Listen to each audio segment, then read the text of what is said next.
Hello guys, today I'm going to explain the codes being used in order to create my calculator in this using Java.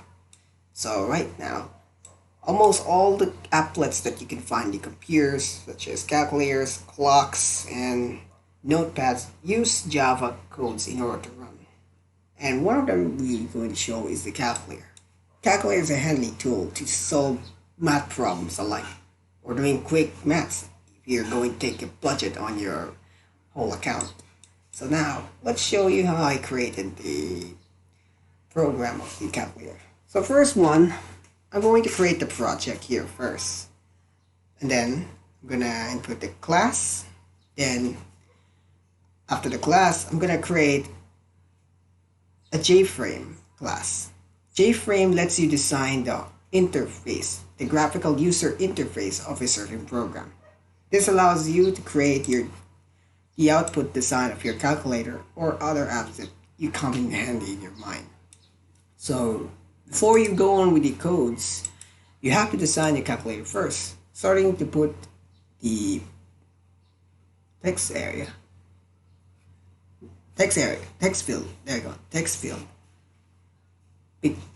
As you open the design here, the window, Java already, or any IDEs like NetBeans, provides you already the frame that you will input the program itself.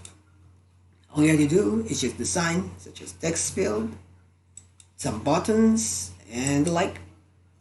So for the particular buttons here, what the hell is it? I don't know my properties here. I think I lost my properties. Well, let's just skip it for now.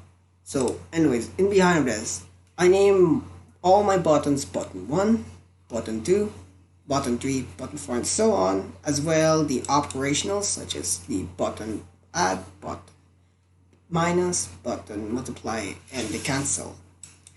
Now, as you create the programs, the buttons of your calculator, you're going to double click to access the codes to execute the certain numbers.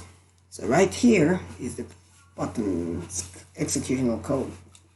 So for example, in private void button add, this is when you add the action to perform for a certain operation. In this line of code, first number, integer parse int, which means if a user input the number first, and they will either add the performance to add the problem. The operations here listed what type of operations they will employ. So here, in that case, addition. And then you can see right here, string operations. That means the whole system here of addition, minus, division, multiplication are connected to this operation strings. Same goes here in the minus part in private void. Only been changes to negative and name of the button that had been created on the first place. Now for the numbers here, it's all about text display. The difference does only these two is that the numbers are displaying only to input the certain value. There's no operation yet, but after the user input the certain values, they'll press the button right away and then goes on with the second number that they wanted to be with the input, and there you go. Oh, I forgot the equal part here. So for the equal, this is a different one. So for second number, that's the integer itself. If the user input the second number already, there it is. They can press the equal to get the result. The magic starts here in the equal button. So for example, the user in operations are addition, then the result will come out from the operation that he typed it. In that case, first number and second number. However, that's just the same as other operations. For subtraction, multiplication, and division. These codes are being parsed in order to work the calculator itself. And you might know what is this javax swing.jframe is. So javax swing.jframe is simply a JFrame class that lets you code and create your very own app.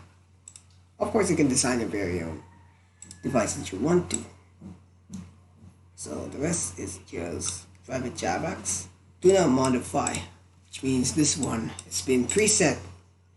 As we created the calculator, this one's already presetted. So if you modify this, there's cause lots of errors. Error from here, error from there, and the calculator is go kapoosh, got blown.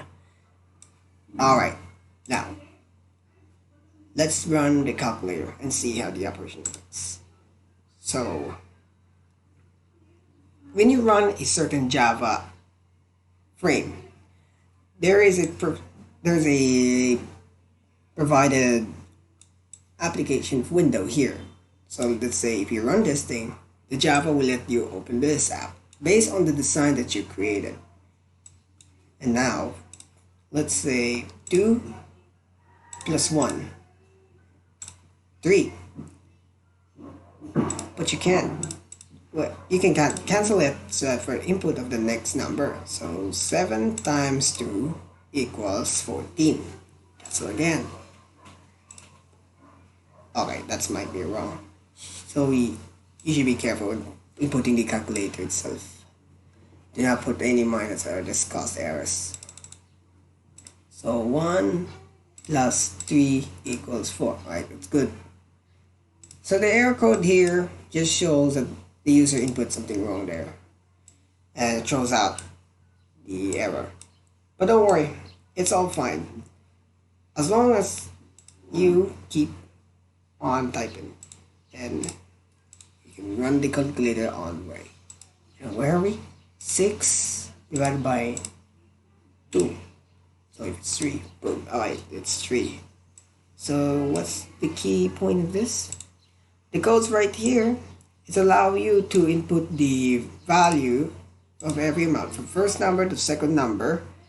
Then once you press the equal, the given operation will perform.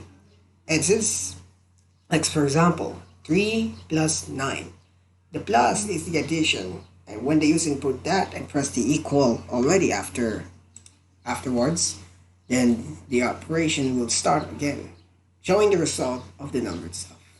So calculators, clocks, calendars, notes, all created in form of Java and other coding languages as well, such as C++ and C.